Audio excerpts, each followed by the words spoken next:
बिस्मिल्लाहिर्रहमानिर्रहीम।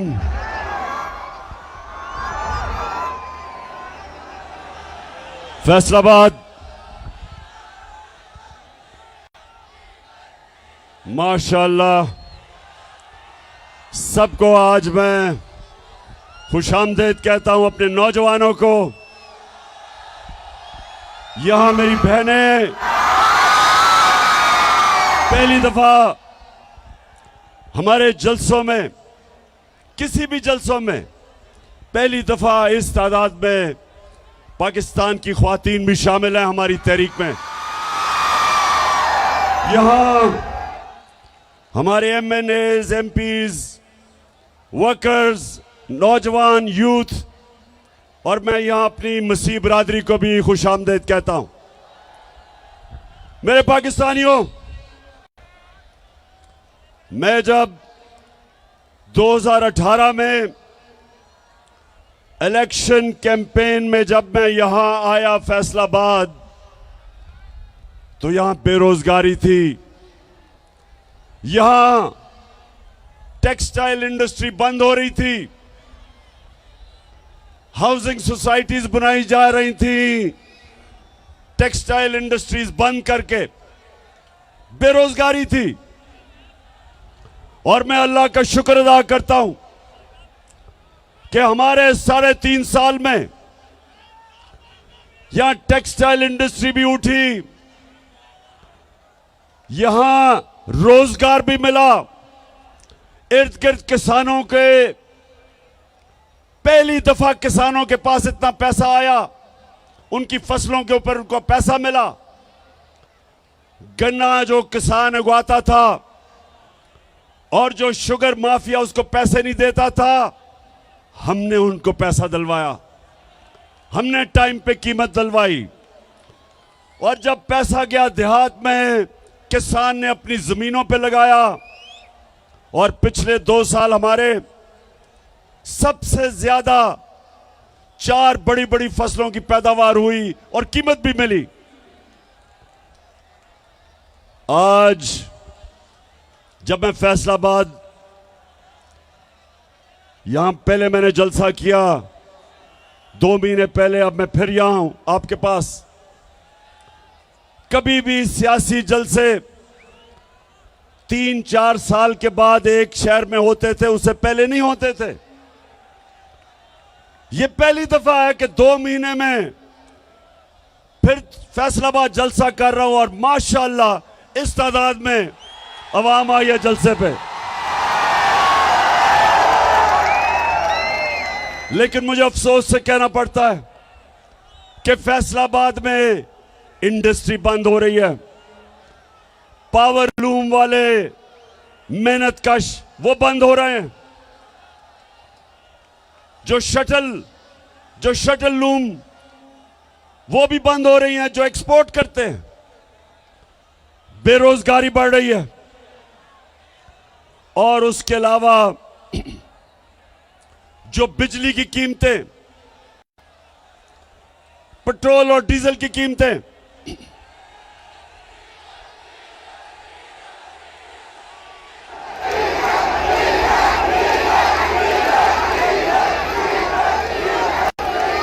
चार महीने के अंदर ये जो इंपोर्टेड हुकूमत, जो बैरूनी साजिश के तहत इस कौम के ऊपर मुसल्लत की गई, 4 महीने के अंदर इन्होंने पाकिस्तान का बेड़ा गर्क करके रख दिया। चाहे सनत देखो, चाहे किसानों से पूछो, चाहे अवाम से पूछो, चाहे मजदूरों से पूछो, सारों के हालात बुरे हैं। क्योंकि जो इंपोर्टेड हुकूमत थी वो सिर्फ एक मकसद के लिए आए थे, अपने करप्शन के केस बंद करने के लिए।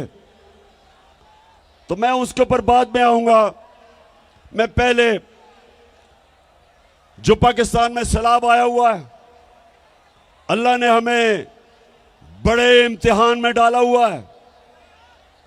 3 चीजें हमने करनी है आगे से कि अगर इस मुल्क में सैलाब आए तो वो इतनी तबाही ना मचाए। नंबर 1, हमें डैम्स बनानी पड़ेंगी। मैं फख्र से कहता हूं कि 50 साल के बाद हमारी हुकूमत थी जिसने 10 डैमें बनाई, जिसमें 3 बड़ी डैम्स थी 50 साल के बाद। और हमने अभी और डैम्स की फिजिबिलिटीज बनाई हुई थी, और अगर 3-4 साल और मिल जाए हमें तो कभी भी इस तरह की तबाही, फ्लड्स नहीं मचाएंगे आने वाले वक्त में इंशाअल्लाह। तो सबसे पहले डैम्स बनानी है। नंबर 2, ये जो मौसम की तब्दीली है, इसके लिए जो हमने 10 अरब दरख्त लगाने का हमारा जो प्रोग्राम है, वो एक ही तरीका है कि हम ये जो क्लाइमेट चेंज है, मौसम की तब्दीली है, ये जो मौसम गर्म हो रहा है, एक ही तरीका है इसकी गर्मी कम करने का कि सारी कौम मिलकर आने वाली हमारी नस्लों को बचाने के लिए हम सब मिलकर शजरकारी करें। और इंशाअल्लाह वो हमारा दूसरा प्लान है। अभी मैं आपको फैसलाबाद अभी बड़ी अच्छी अच्छी वीडियोस भी दिखाने लगा हूं।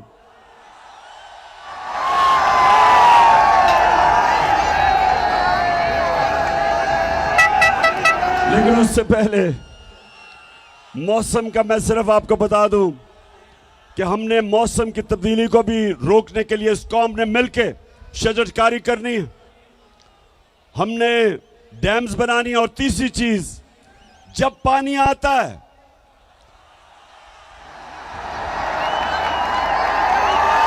बारिश आता है तो जब पानी आता है तो उसको निकालने के लिए ड्रेनेज सिस्टम चाहिए ताकि वो तबाही ना मचाए। अगर पानी के रास्ते में अगर आप पानी को निकलने नहीं देंगे तो वह फिर तबाही मचाएगा। तो इसलिए ये भी अभी हमने ड्रेनेज सिस्टम ठीक करना है। जिस तरह दराए सिंध के साथ राइट बैंक और लेफ्ट बैंक कैनाल है जो बंद हैं, जिनको कब्जे हो गए हैं। कई कराची की तबाही है क्योंकि नालों के ऊपर लोगों ने कब्जे कर लिए हैं। तो इंशाल्लाह ये तीसरी चीज।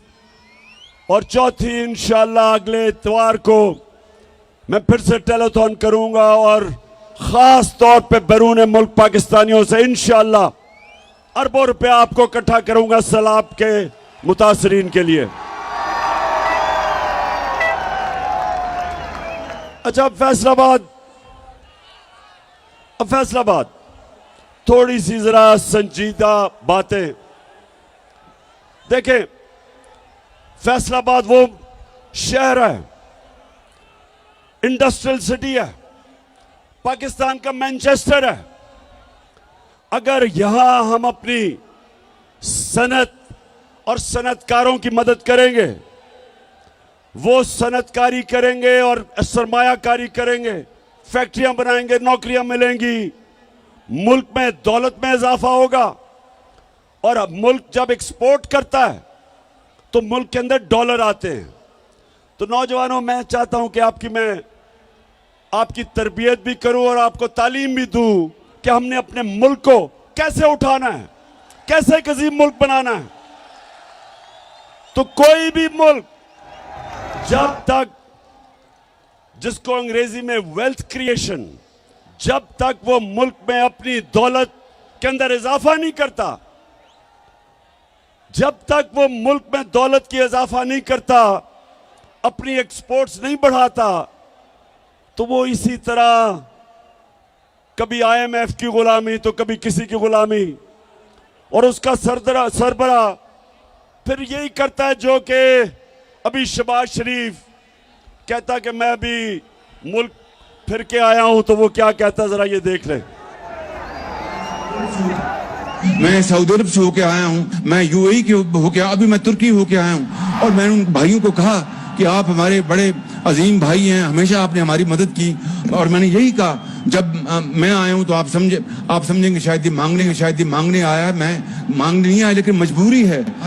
जिस तरह माजी में 75 साल में आपने हमारा हाथ बटाया है, कुछ अर्सा आप हाथ बटा। मैंने कहा मैं वादा करता हूं कि इंशाअल्लाह हम पूरी कौम हम मिलकर दिन रात मेहनत करेंगे, पसीना कराएंगे, अपने पांव पे खड़े होंगे।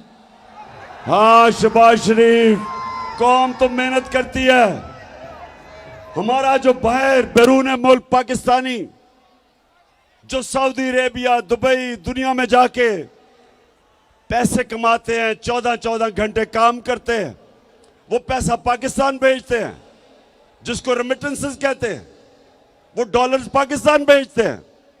और आप और आपके भाई और जरदारी की तरह करप्ट लोग चोरी करके मुल्क से पैसा बाहर भेज देते हैं।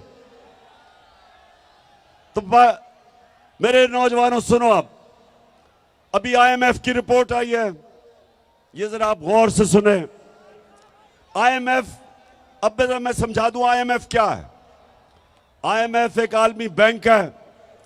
जब एक मुल्क के अंदर डॉलर्स की कमी होती है, यानी मुल्क में ज्यादा डॉलर्स बाहर जाते हैं और कम डॉलर्स मुल्क में आते हैं, खसारा होता है बैरूनी, तो फिर आईएमएफ आपको कर्जा देता है।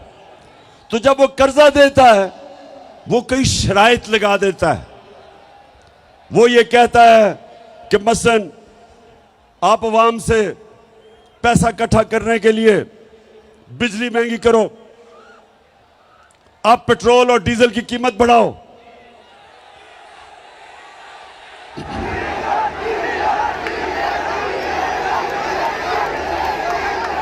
वो जोर लगाता है। वो कहता है कि जब तक खसारा खत्म नहीं होता तो तुम कीमतें बढ़ाओ। हम जब हमारी हुकूमत थी, हम क्या कर रहे थे? हम कहते थे आईएमएफ को कि देखो, हम अपनी दौलत में इजाफा करेंगे, हम अपनी इंडस्ट्री को इंसेंटिव देंगे कि ताकि इंडस्ट्री ज्यादा पैदावार पड़े, ज्यादा इंडस्ट्रीज लगे।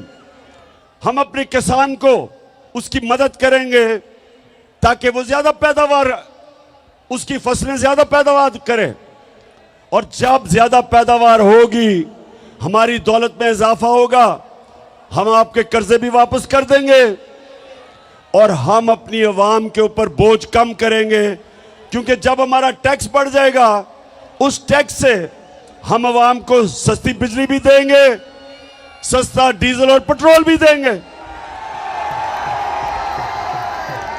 तो हमने फैसलाबाद, गौर से सुनो, हमने पाकिस्तान की तारीख में सबसे ज्यादा टैक्स का पैसा इकट्ठा किया, क्योंकि हमने दौलत में इजाफा किया, हमें टैक्स ज्यादा मिला, हमने करप्शन कम की और तारीखी टैक्स इकट्ठा किया, जिसकी वजह से जब 4 महीने पहले पेट्रोल एक लीटर 150 रुपए का था, सिर्फ 4 महीने पहले आलमी मंडी में तेल तब $103 का था। और ये जरा सुन ले, नोट करें, ये $103 का आलमी मंडी में तेल था और हम आपको पेट्रोल 150 रुपए लीटर दे रहे थे। आज आलमी मंडी में तेल $96 है, कम हो गया, लेकिन आज आपको 236 रुपए लीटर पेट्रोल पड़ रहा है, क्योंकि हमने अपने पेट्रोल की कीमत नीचे रखी थी। हमने टैक्स से ज्यादा पैसा इकट्ठा करके हमने अवाम पे बोझ नहीं पड़ने दिया। हमने बिजली की कीमत, हमारे दौर में 18 रुपए लीटर, 18 रुपए यूनिट थी, आज 36 रुपए यूनिट है, दुगनी, और टैक्स लगा के तो 50 रुपए यूनिट बन जाती है। हमने लोगों के ऊपर बोझ नहीं पड़ने दिया, हमने अवाम के ऊपर बोझ नहीं पड़ने दिया। 4 महीने के अंदर, और तो छोड़ें डीजल किधर गया, पेट्रोल किधर गया, बिजली किधर गई। आज आटा कराची के अंदर जो हमारे दौर में 20 केजी आटा 850 रुपए पे बिक रहा था, कराची में आज 2000 रुपए पे नहीं मिल रहा। तो ये कौन सी क़यामत आ गई कि 4 महीनों के अंदर महंगाई आसमान पे और माइशत जमीन पे। ये इन्होंने किया है। इस इंपोर्टेड हुकूमत ने। और आईएमएफ क्या कह रहा है? आईएमएफ कह रहा है आगे भी हालात बुरे हैं। आईएमएफ ये कह रहा है कि आने वाले दिनों में अभी बिजली और महंगी होगी, करनी पड़ेगी पाकिस्तान को बिजली और महंगी। वो ये कह रहे हैं कि ये हुकूमत कमजोर तरीन हुकूमत है, यहां पॉलिटिकल स्टेबिलिटी नहीं, यहां सियासी इस्तेकाम नहीं। इसका मतलब कि सरमायाकारी नहीं होगी, इसका मतलब दौलत में इजाफा नहीं होगा, इसका मतलब हमारी मैशत सुकड़ती जाएगी, इसका मतलब बेरोजगारी बढ़ेगी, इसका मतलब फैक्ट्रियां बंद होगी, इसका मतलब कीमतें ऊपर जाएंगी, कीमतें ऊपर जाएंगी और बेरोजगारी बढ़ेगी। ये आईएमएफ ने रिपोर्ट दी है। तो मैं आज सवाल पूछता हूं कि सब जिन्होंने साजिश करके इन चोरों को हमारे ऊपर मुसल्लत किया था, आज कौम को जवाब दें कि तुमने किया क्या? गद्दारी की है कौम से।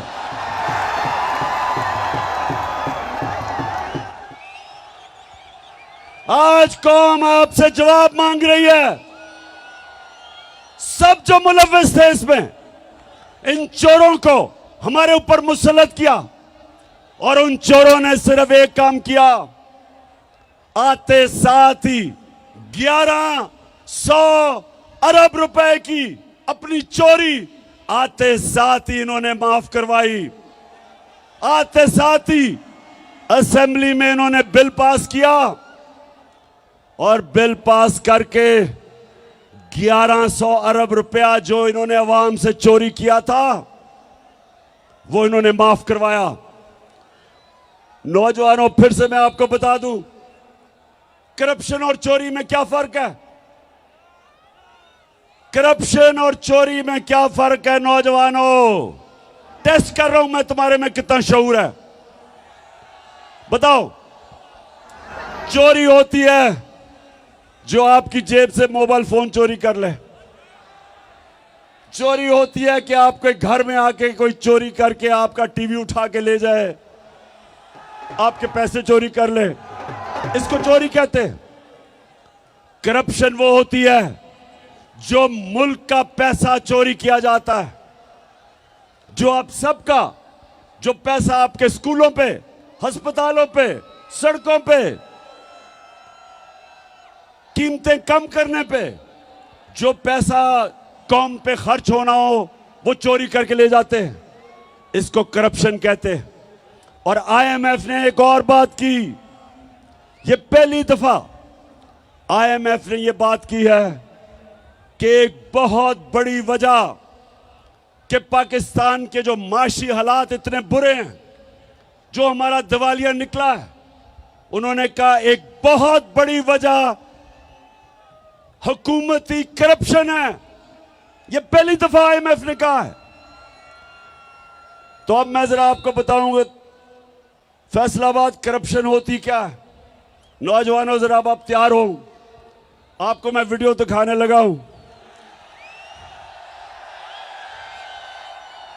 करप्शन होती क्या है?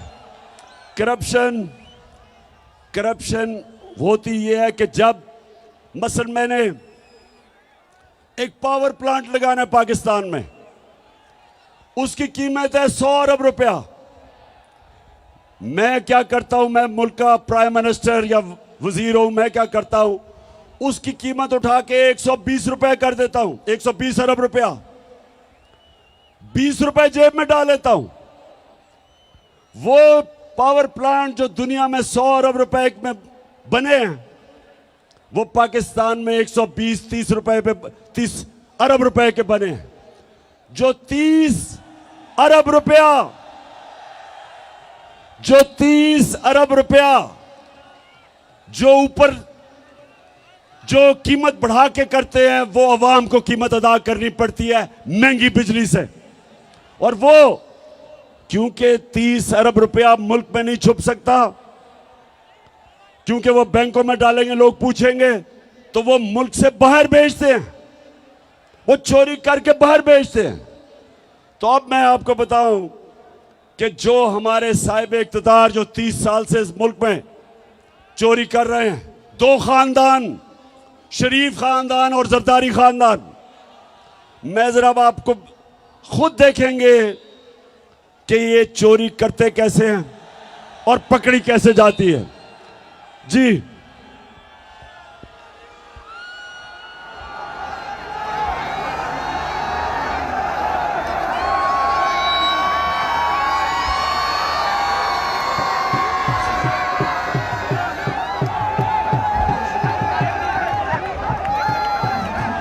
इतनी है कि आपको ये प्रॉपर्टी आप ले सकते हैं कि आपने मे फेयर के अंदर जो आपकी 4 अपार्टमेंट्स हैं उनकी 1 अरब से ज्यादा, 1 अरब रुपए से ज्यादा उनकी कीमत है। अब 4.5 अरब तक पहुंच गई है उनकी कीमत। आपने अपनी जो टैक्स में टोटल आमदनी बताई है 94 में 1.5 लाख रुपए। मुझे ये बताएं कि आपने अरबों रुपए की मे फेयर में प्रॉपर्टी खरीदी कैसे? ना आपकी।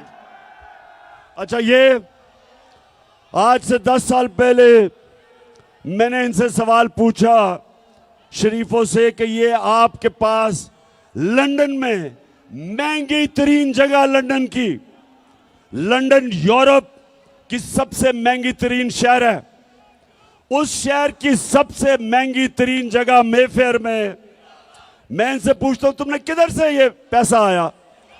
तो ये जरा अब मरियम बीबी का सुने। मुझे लगा कि आप लोगों को बेवकूफ नहीं बना सकते। मेरी सेंट्रल लंदन में प्रॉपर्टीज तो दूर की बात है, मेरी पाकिस्तान में भी कोई प्रॉपर्टी नहीं है। मैं अपने वालिद के साथ है और मुझे समझ नहीं आई कि मेरी और मेरी वालदा की और बहन भाइयों की प्रॉपर्टीज ये कहाँ से निकाल के ले आए हैं। मेरे नाम पाकिस्तान में कोई प्रॉपर्टी नहीं है, ये तो इंग्लैंड की बात है। सुन लिया? नहीं सुन लिया? ये मरियम को नहीं पता था कि एक हदीस है कि शैतान आपके गुनाह दुनिया में नशर कर देता है, कि आप जितना मर्जी गुनाह छुपाना चाहें शैतान दुनिया में नशर कर देता है। तो उनको नहीं पता था आज से 9 साल पहले कि एक इंटरनेशनल इंकशाफ हो जाएगा जिधर उनकी मेफेयर की अरबों रुपए की प्रॉपर्टी के ऊपर भी इंकशाफ होगा कि ये इनकी है। ये कहती है ना मेरी नहीं है। अब ये सुने।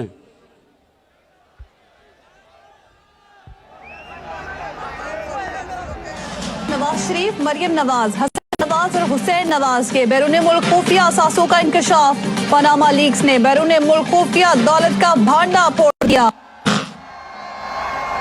इंकशाफ हो गया। वो कह रही थी कि मेरी प्रॉपर्टी नहीं। अब ये उनके भाई साहब, जब इंकशाफ हो गया तो 2016 में वो क्या कहते हैं, ये सुने। मैं इस बात को तस्लीम करता हूँ कि अल्हम्दुलिल्लाह पाक लेन के ऊपर जो अपार्टमेंट्स हैं वो अल्हम्दुलिल्लाह हमारे हैं। मैं इस बात को तस्लीम करता हूँ कि उनको ऑफशोर कंपनीज नेस्कॉल लिमिटेड और नीलसन लिमिटेड जो है उनको ओन करती हैं। और मैं आपको ये भी अर्ज करता हूँ उनको होल्ड कर रही है इस वक्त मरियम नवाज शरीफ, मेरी हमशीरा जो है। ठीक है जी, समझ गए? अब समझ गए? ये समझ गए कि करप्शन क्या होती है। यहां से पैसा चोरी किया, हुंडी हवाले से लंदन भिजवाया, उधर क्योंकि नवाज शरीफ अपने नाम पर ही लेना चाहता था, कंपनी बनाई, कंपनी की मालिका बनाई मरियम नवाज और उसके नाम पे 4 महंगे तरीन अरबों रुपए के लंदन में प्रॉपर्टी ले ली। अब ये क्यों कह रहे थे कि हमारी नहीं है? क्योंकि ये बता ही नहीं सकते कि किधर से पैसा आया कि इतनी महंगी प्रॉपर्टीज ले ले। अच्छा, अब जब ये सारा सामने आ गया तो लोगों ने मरियम से पूछा कि ये बताएं कि जनाब आपके पास पैसा किधर से आया। तो आप ये जरा सुने कि मरियम क्या कहती है। सुने जरा। हसन हुसैन के पास आज जो भी है वो उनके वालिद से उनको नहीं आया। वो कहते हैं ना, ये पैसा कहाँ से आ गया कि बच्चे इतनी छोटी छोटी उम्रों में अमीर हो गए और अरबपति हो गए। तो मुनीब वो एक अरबपति दादा के पोते हैं, उस अरबपति दादा के पोते हैं जो 1960s और 70s में पाकिस्तान का अमीर तरीन इंसान था। ये जो एसेट्स हैं, ये जो बिजनेस के लिए पैसा है, ये सारा दादा से डायरेक्टली बच्चों को ट्रांसफर हुआ। सुन लिया? ये सुन लिया? मरियम कहती है कि हमारा तो दादा इतना अमीर आदमी था कि हमारे पास तो ये पैसा दादे ने दे दिया। अच्छा, अब दादे ने दे दिया तो दादे का जो बेटा शहबाज शरीफ था वो ये क्या कहता है? मेरे खानदान को 22 खानदानों में शुमार नहीं होता था। मुझे इसके ऊपर बाइस फख्र है कि मेरे वालिद का ताल्लुक एक गरीब किसान के घराने से था, हिंदुस्तान से। वो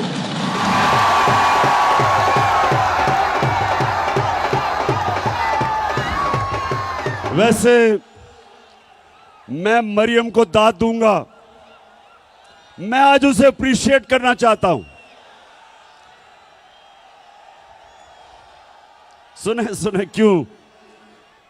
कि इतना बड़ा झूठ बोलते हुए एक भी मुंह से लाइन इधर उधर नहीं हुई।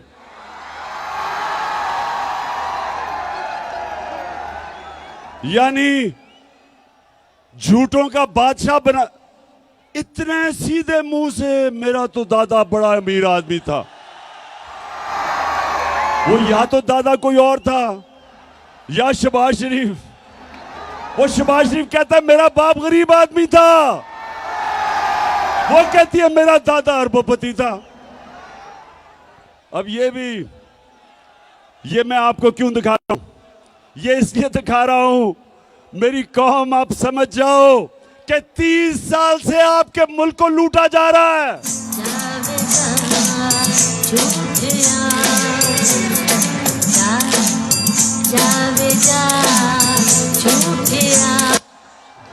फ्रॉडिया। अच्छा, अब दूसरी तरफ आ जाओ।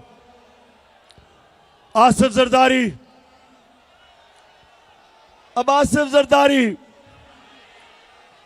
मुल्क की सबसे बड़ी बीमारी हम सब जानते हैं। अब ये सुने, इसने $60 मिलियन जो होता है 13 अरब रुपया इसने स्विट्जरलैंड में रखा हुआ था। मुशर्रफ की हुकूमत ने जब पता चला तो मुशर्रफ की हुकूमत ने कानूनी कार्रवाई की और वो जो पैसा था वो कानूनी कार्रवाई के बाद वो पाकिस्तान को आना था। लेकिन जनरल मुशर्रफ ने इस मुल्क के ऊपर इतना बड़ा जुल्म किया कि इनको दोनों को एनआरओ दे दिया और माफ कर दिया, जबकि जनरल मुशर्रफ का पैसा ही नहीं था माफ करने के लिए। मेरी तरह के लोगों ने शोर मचाया कि कैसे आप माफ कर सकते हैं, पैसा तो कौम का था। तो 13 अरब रुपया इनका माफ हुआ। अब ये जरदारी डर गया, इसने एम्बेसडर को भिजवाया, बर्तानिया से एम्बेसडर को स्विट्जरलैंड भिजवाया, ये तब प्रेसिडेंट था, और इसने वो सारे सबूत खत्म किए। जरा ये देखें, ये स्विट्जरलैंड में ये इंतहाई खुफिया और पुरस्कार ड्रामा जनेवा में उस वक्त मंजर-ए-आम पर आया जब पीर को सुबह 9 बजे वाजिद शमसुल हसन और नैब के सीनियर एहलकार दानिश्वर मलिक जनेवा में पाकिस्तानी हाई कमीशन की सिफारती कार में प्रोसिक्यूटर जनरल के दफ्तर पहुंचे। जराये के मुताबिक प्रोसिक्यूटर जनरल कई घंटों तक पाकिस्तानी हाई कमिश्नर और नैब के एहलकार को ये दस्तावेजात देने से मना करते रहे, क्योंकि इन दस्तावेजात को पाकिस्तानी सिफारत खाने की जानिब से कोई बाज़ाब्ता तौर पर वसूल नहीं कर रहा था। एनआरओ के बाद ये केस बंद कर दिए गए थे, मगर अब एनआरओ के खात्मे के बाद इस बात के मजबूत शवाहिद थे कि स्विस केस दोबारा खुल सकते हैं और ये शवाहिद पाकिस्तान की आला शख्सियत के खिलाफ इस्तेमाल हो सकते हैं। इत्तलाआत के मुताबिक जनेवा में हुकूमत पाकिस्तान के साबिक वकील जैक पी से मुकदमात के असल सबूत वापस मांगे गए, जिस पर वकील ने यह कहकर सबूत वापस करने से इनकार कर दिया कि पाकिस्तान की एक आला शख्सियत इन मुकदमात में मुल्जिम है। तो ये जब ये एनआरओ मिला, बर्तानिया से जरदारी ने एम्बेसडर को भेजा, तब ये सदर था, वो जिनीवा गया, उसने सारे सबूत जो आप देख रहे थे सारे सबूत उठा के और 13 अरब रुपया जो कौम का चोरी हुआ था, वो सारे सबूत खत्म कर दिए।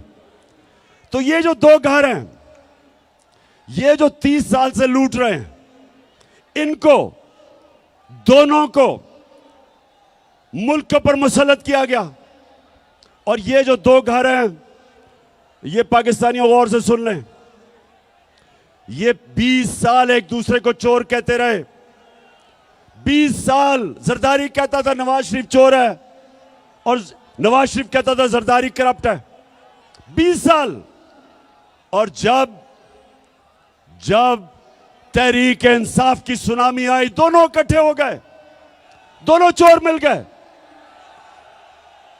और अब इनको हमारे ऊपर मुसल्लत किया गया। 4 महीने में सारी कौम देखो कि उन्होंने किया क्या हमारे साथ। और मैं अब आपसे जो सबसे संजीदा बात करना चाहता हूं वो ये,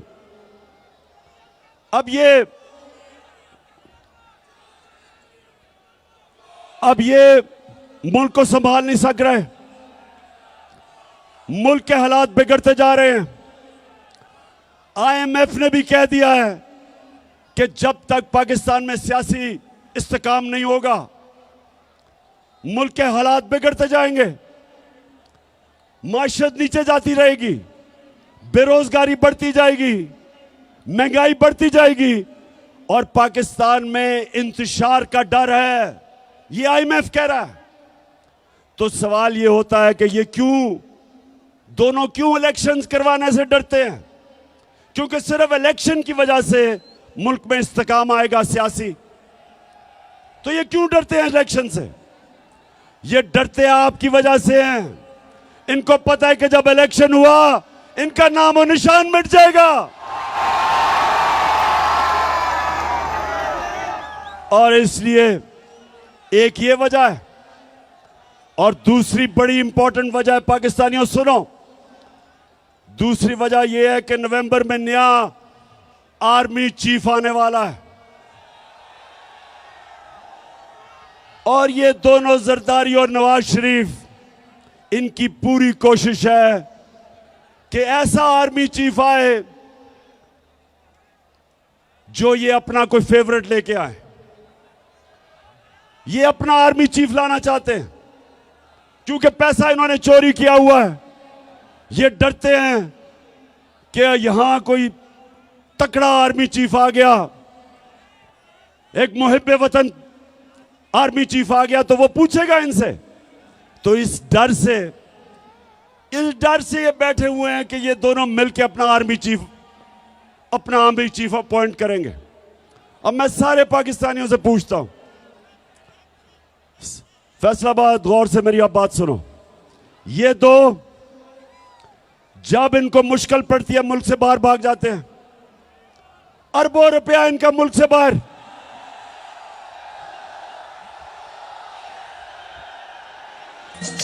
कहती है ये राहे अमल, आओ हम सब साथ चले। कहती है ये राहे अमल, आओ हम सब साथ चले। मुश्किल हो या आसानी, हाथ में डाले हाथ चले।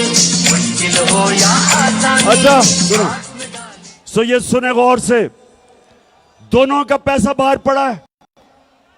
दोनों जब मुश्किल आती है, जरदारी जेल से निकल के मुशर्रफ के दौर बाहर भाग गया, नवाज शरीफ जेल से निकल के मुल्क से बाहर भाग गया, NRO लेके दोनों वापस आ गए।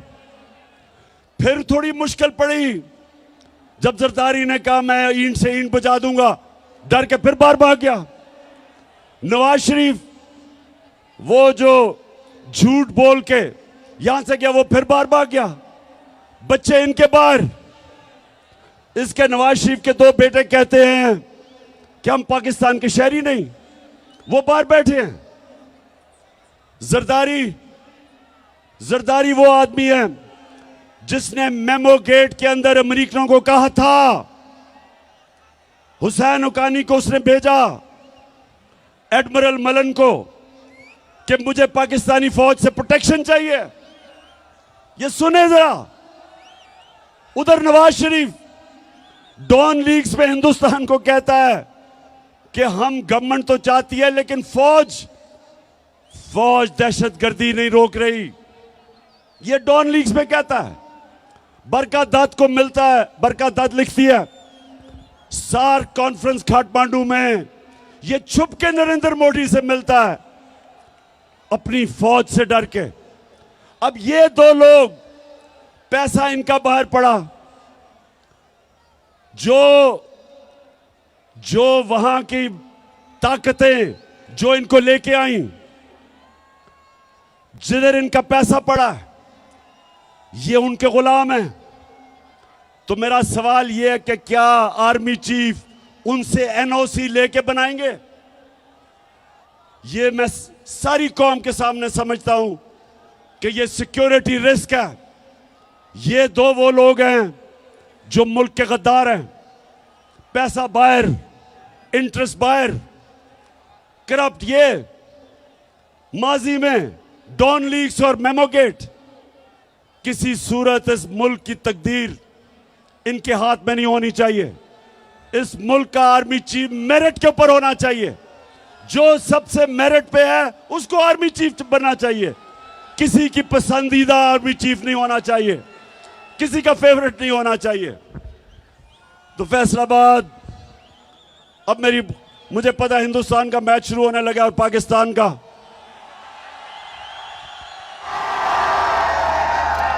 इसी स्टेडियम में हिंदुस्तान के खिलाफ अल्लाह ने मुझे बड़ी कामयाबी दी थी। आज भी हम सोचते हैं कि हमारी इंशाल्लाह टीम अच्छी करेगी। तो मैं फैसलाबाद आपसे आखिर में, देखें जिधर हमारा मुल्क खड़ा है, मैं नौजवानों को खास तौर पे आज कहना चाहता हूं, मेरे नौजवानों, आपने तैयार होना है मेरी कॉल के लिए। इस मुल्क की हकीकी आजादी के लिए आपने मेरे साथ खड़ा होना है। आप सब मुझे बताएं कि क्या जब मैं आपको कॉल दूंगा आप मेरे साथ निकलेंगे? माशाल्लाह और इंशाल्लाह। और मैं अपनी बहनों को भी खास तौर पे, क्योंकि हमारी ख्वातीन भी घरों में इनकलाब आ रहा है। दो तरह के इनकलाब होते हैं फैसलाबाद। एक इनकलाब होता है खूनी इनकलाब, जब ऊपर वो कब्जा कर लेती है एक ऐसी एलीट, एक ऐसा साहिब इक्तदार जो मुल्क का खून चूसते हैं। तो या उनको एक खूनी इनकलाब जो आयतुल्लाह ख़ुमैनी लेके आया था ईरान में, या वो खूनी इनकलाब से जाते हैं और या सारी कौम मिलके इलेक्शन के जरिए इनको खत्म करती है। तो हमने इंशाल्लाह, हमने जिसको सॉफ्ट रेवोल्यूशन कहते हैं, हमने सबने मिलके इस मुल्क में ये जो कब्जा ग्रुप है इसको हटाना है। और आप सब ने मेरे साथ मिलना है। मैं हूं आपका कप्तान, आप है मेरी टीम।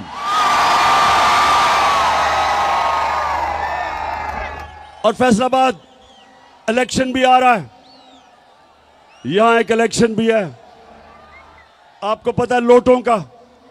इस फैसलाबाद में भी एक दो लोटे निकले हैं।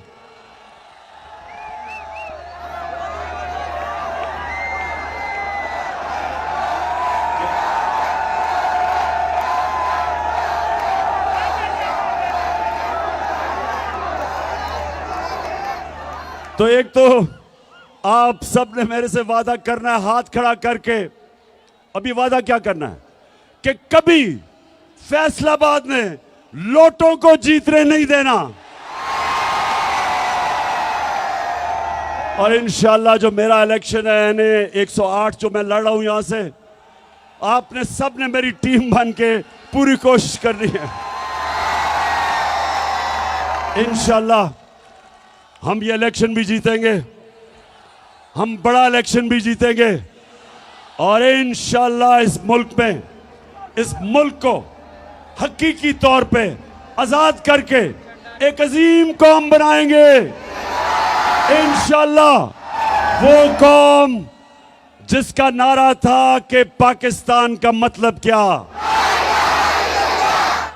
और मेरा तेरा रिश्ता क्या।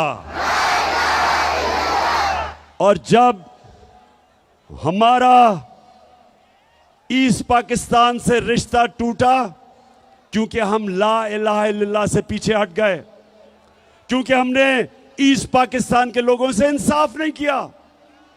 जब आप इंसाफ नहीं करते इंतशार होता है, और अल्लाह का हुक्म है, अल्लाह का तो हुक्म है कि मेरी जमीन पे इंसाफ कायम करो।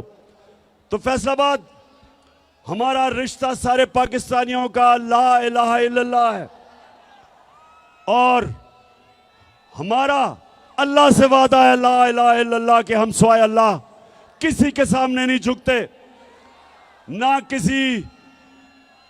ना अमेरिकनों के सामने झुकते हैं, ना पैसे के सामने झुकते हैं, ना खौफ के बुत के सामने झुकते हैं, ना लालच के सामने झुकते हैं। हम एक खुददार कौम है, हम एक गैरतमंद कौम है, और इंशाअल्लाह हम एक दिन आएगा कि सारी दुनिया में हमारे हरे पासपोर्ट की इज्जत होगी। पाकिस्तान जिंदाबाद।